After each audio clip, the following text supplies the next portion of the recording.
Hi friends, welcome to my channel Alpha Maths. Dear friends, हमारा आज का जो टॉपिक है वो है कॉन्ग्रुएंसेस। कॉन्ग्रुएंसेस को समझने से पहले हमें मॉड्यूलर अरिथमेटिक को समझना बहुत ज़रूरी है। एक्चुअल में मॉड्यूलर अरिथमेटिक होता क्या है? मैथमेटिक्स में मॉड्यूलर अरिथमेटिक जो होता है वो एक सिस्टम ऑफ इंटीजर्स होता है जहाँ पर एक सर्टन वैल्यू तक जाने के बाद फिर से वो इंटीजर्स रिपीट होते हैं और उस सर्टन वैल्यू को मॉडुलस कहते हैं। हम हमारी डेली लाइफ एग्जाम्पल में मॉड्यूलर अरिथमेटिक की एग्जाम्पल के लिए क्लॉक को देख सकते हैं, जो कि एक बेस्ट एग्जाम्पल है। अगर आपसे कोई पूछे कि अभी 7 बज रहे हैं तो 8 घंटे के बाद कितने बजेंगे, तो आप क्या कहोगे कि 3 बजेंगे। बट आपको कहना क्या चाहिए कि 15 बजेंगे, क्योंकि 7 + 8 कितना होता है 15। बट आप 3 क्यों कहते हो, कभी सोचा आपने? क्योंकि हमारी जो घड़ी होती है वो 12 घंटे की घड़ी होती है। 12 बजने के बाद फिर से टाइम 1 से स्टार्ट होता है। इसका मतलब इस सिस्टम में हम मॉड्यूलर 12 का यूज करते हैं। इसलिए मैं कह सकता हूं कि 15 इज कॉन्ग्रुएंट टू 3 मॉड्यूलर 12। अब इस ट्रिपल बार वाली जो सिंबल है उसका मीनिंग क्या है? उसे कहते हैं कॉन्ग्रुएंट सिंबल और उसे रीड करते हैं कॉन्ग्रुएंट टू। तो 15 इज कॉन्ग्रुएंट टू 3, इसका मतलब होता है कि मॉड्यूलर 12 में 15 और 3 सेम है। बट आपको यहाँ मॉड्यूलर 12 बोलना बहुत ज़रूरी है, क्योंकि इसके बगैर 15 कभी 3 के इक्वल नहीं होता। किसी भी सिस्टम में 15 और 3 कभी इक्वल नहीं होते या सिमिलर नहीं होते। बट मॉड्यूलर 12 बोलने के बाद ये दोनों सिमिलर हो जाते हैं या कॉन्ग्रुएंट हो जाते हैं।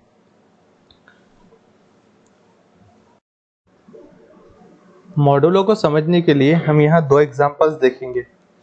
फर्स्ट एग्जांपल मैंने लिखा है 7 mod 2 = 1। असल में मॉड्यूलो जो है रिमाइंडर का खेल है। यहाँ पर 7 mod 2 का मतलब ये होता है कि 7 को 2 से डिवाइड करने पर जो रिमाइंडर बचता है वो उसकी वैल्यू होगी। अब आप क्लियरली देख सकते हैं कि 7 को 2 से डिवाइड करने पर रिमाइंडर 1 बचता है, इसलिए 7 mod 2 की वैल्यू 1 होगी। इसी तरह 12 mod 3 = 0 लिखा मैंने। अब जैसा कि आप सभी जानते हैं कि 12 3 से कंप्लीटली डिवाइड हो जाता है, इसलिए वहां रिमाइंडर कितना बचेगा 0, और वही 12 mod 3 की वैल्यू होगी। अब हम हमारे एक्चुअल टॉपिक कॉन्ग्रुएंस की तरफ आते हैं। कॉन्ग्रुएंस की डेफिनेशन को समझने से पहले मैं आपको उसके मीनिंग बता देता हूं। अगर हमें दो नंबर्स a और b को कॉन्ग्रुएंट बोलना है मॉडुलो n, तो इसका मतलब ये होगा कि a को n से डिवाइड करने पर अगर रिमाइंडर r बचता है तो b को भी n से डिवाइड करने पर रिमाइंडर r ही बचना चाहिए। तभी हम कहेंगे कि a is congruent to b modulo n. Symbolically it is written as a is congruent to b modulo n as shown in the slide.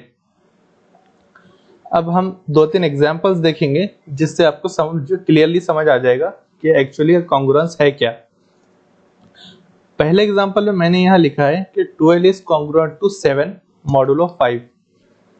आप यहाँ पर वेरीफाई कर सकते हैं कि 12 को 5 से डिवाइड करने पर रिमाइंडर 2 आता है, तो 7 को भी 5 से डिवाइड करने पर रिमाइंडर 2 ही आता है। इसीलिए मैंने यहाँ लिखा है 12 is congruent to 7 modulo 5।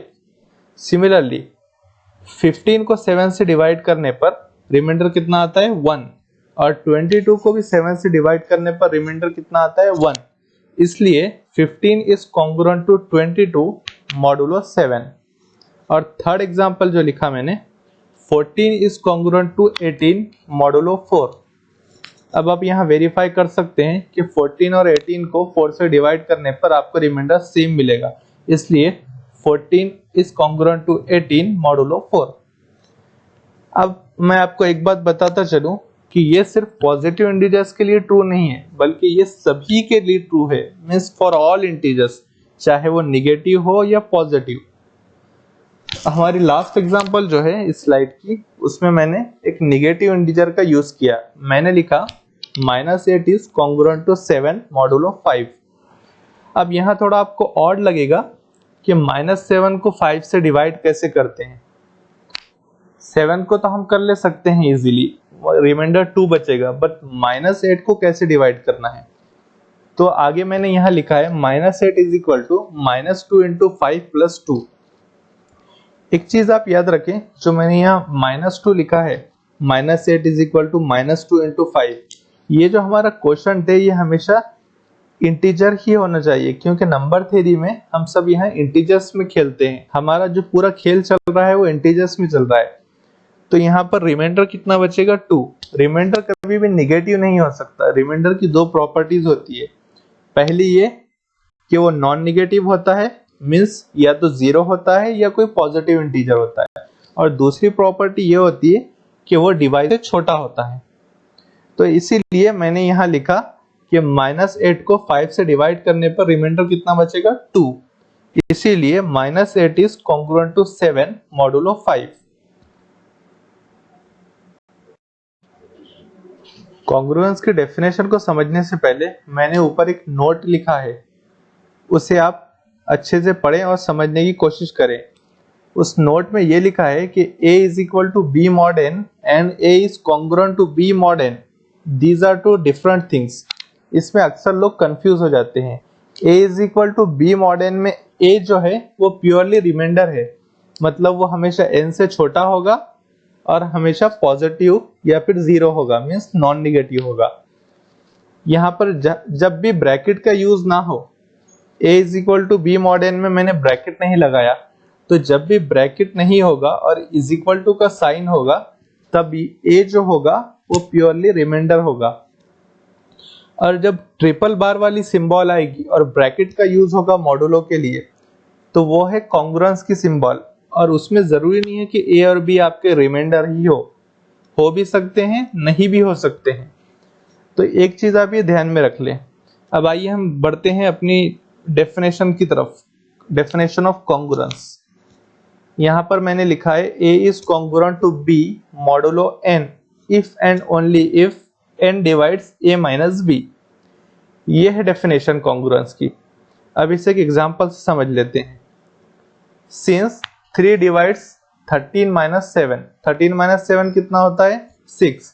3 divide करता है ना 6 को, इसलिए हम यहाँ लिख सकते हैं कि 13 is congruent to 7 modulo 3। Second example, 8 divides 9 minus 33। 9 minus 33 कितना होता है, -24। 8 डिवाइड करता है ना -24 को, इसीलिए हम लिख सकते हैं कि 9 is congruent to 33 modulo 8। Third example, 5 divides -8 9, that is -15।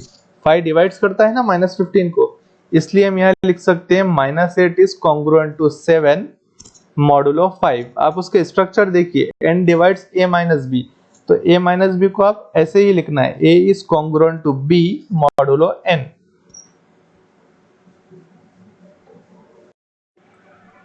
आपने इक्विवेलेंस रिलेशन का नाम सुना होगा। इक्विवेलेंस रिलेशन क्या होता है?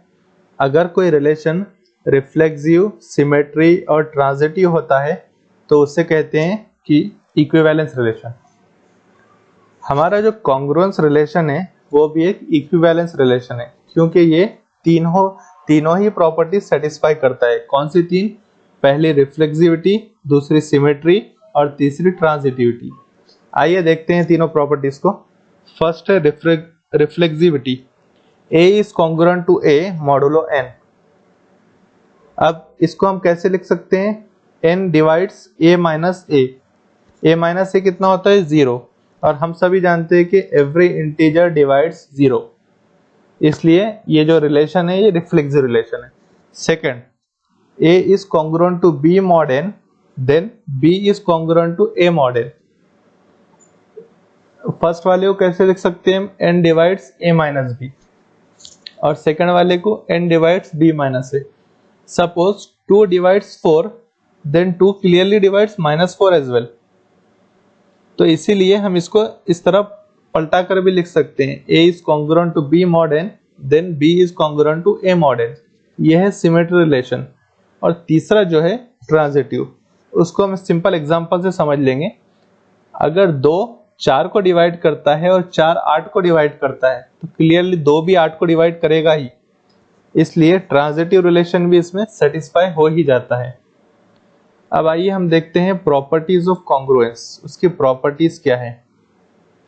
अब मैंने यहाँ दो कॉन्ग्रुएंस सपोज कर लिया है, A is congruent to B modulo n and C is congruent to D modulo n। अब इन कॉन्ग्रुएंस को लेकर हम पूरे प्रॉपर्टीज यहाँ स्टडी करेंगे। पहली प्रॉपर्टी क्या कहती है, A plus K is congruent to B plus K modulo n where K is some integer। इसे कहते हैं कंपैटिबिलिटी विद ट्रांसलेशन। इसका मतलब है कि अगर आप कॉन्ग्रुएंस के दोनों साइड किसी इंटीजर को ऐड करते हैं तो वो जो मिलेगा वो भी एक कॉन्ग्रुएंस रिलेशन ही रहेगा। आप उसको किसी एग्जांपल के जरिए वेरीफाई कर ले सकते हैं, आप कर लीजिए। सेकंड है k into a is congruent to k into b modulo n where k is some integer। मतलब कॉन्ग्रुएंस के दोनों साइड में किसी इंटीजर से अगर मल्टीप्लाई किया जाए तो भी वो एक कॉन्ग्रुएंस रिलेशन ही रहेगा। इसे कहते हैं compatibility with scaling. Third property a plus c is congruent to b plus d modulo n। इस प्रॉपर्टी को कहते हैं कंपैटिबिलिटी विद एडिशन। मैंने ऊपर जो कॉन्ग्रुएंस लिखी है, अगर उनकी LHS को आप एक साइड ऐड कर दें और दूसरी साइड RHS को, तो वो जो मिलेगा वो भी एक कॉन्ग्रुएंस रिलेशन ही रहेगा, आप वेरीफाई कर सकते हैं। चौथा a minus c is congruent to b minus d mod n। इसे कहते हैं कंपैटिबिलिटी विद सब्सट्रैक्शन, क्योंकि हम यहाँ सब्सट्रैक्शन कर रहे हैं। ऊपर जो दो दी हुई कॉन्ग्रुएंसेस है उनकी आप LHS और RHS को अगर सब्सट्रैक्ट करते हैं एक में से दूसरे को, तो वो भी एक कॉन्ग्रुएंस रिलेशन ही रहेगा। फिफ्थ प्रॉपर्टी क्या कहती है, a into c is congruent to b into d mod n। इसे कहते हैं कंपैटिबिलिटी विद मल्टीप्लिकेशन। आप ऊपर की दो कॉन्ग्रुएंसेस के LHS को मल्टीप्लाई कर लेते हैं और RHS को भी मल्टीप्लाई कर लेते हैं और उनको अगर मॉडुलो ऑपरेशन लगाते हैं तो वो भी दोनों कॉन्ग्रुएंट ही होंगे। सिक्स्थ प्रॉपर्टी है पॉलिनोमियल से related, P of A is congruent to P of B modulo n for any polynomial P of x with integer coefficients। इसका मतलब ये होता है अगर P of x एक पॉलिनोमियल है और A is congruent to B mod n some congruence relation है, तो उसमें A की जो वैल्यू है अगर आप x की जगह रखते हैं तो एक पर्टिकुलर इंटीजर मिलेगा। इसी तरह B की वैल्यू भी अगर x की जगह रखते हैं तो कोई इंटीजर मिलेगा। तो वो जो इंटीजर रहेंगे वो आपस में कॉन्ग्रुएंट रहेंगे मॉडुलो n पर। ये रिजल्ट यही कहता है।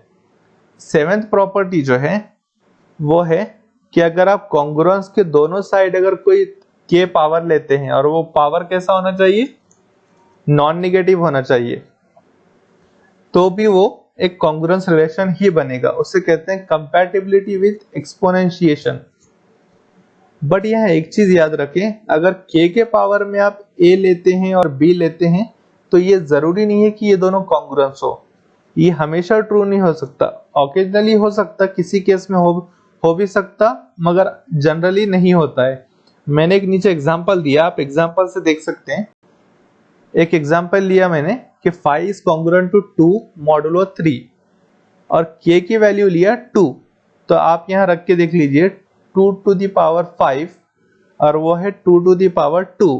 2 to the power 5 कितना होता है, 32, और 2 to the power 2 4, तो 32 minus 4 कितना होता है, 28, but 3 does not divide 28, इसलिए 2 to the power 5 is not congruent to 2 square modulo 3, जो कि ऊपर का रिजल्ट कह रहा है। मतलब ये जनरल केस नहीं है, ऑकेजनली ये ट्रू हो सकता है बट नॉट इन जनरल।